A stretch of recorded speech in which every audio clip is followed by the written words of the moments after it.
Police in Kansas City said violent crime is trending down over a 3-year period. One captain said this August has been a spike in violence, but the perception that Kansas City is headed in the wrong direction is incorrect.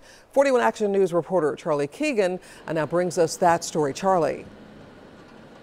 Cynthia, that captain from the police department came over to City Hall, gave them an update on the situation with the kind of spike in violence crime. He admitted that one homicide is too many for the city, and he said right now the officers here at the department are working to prevent homicides. And one of the strategies that they're using is by hiring social workers. Those social workers can teach folks, in the community conflict resolution skills, for example, so that they realize that reaching for a gun will not solve their problems. The department's also rededicated itself to community interaction officers.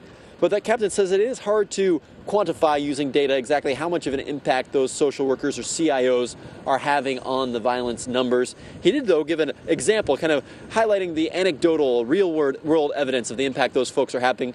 He said that during a past city council meeting, one of those community interaction officers actually left the meeting and went and solved a problem that was brought up during the meeting right away. The officer just got up, went out, he was gone about an hour and came back and it was fixed. So those are the kinds of things that don't make the news at night. Those are the kinds of things that people don't hear, but we are fixing people's problems on the spot.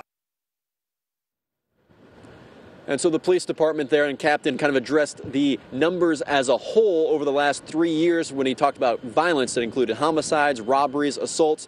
They said that they're all trending in the downward direction over the last 3 years, but of course they're not quite at zero, which means the police department here will still continue its work. Live in downtown Kansas City, I'm Charlie Keegan, 41 Action News.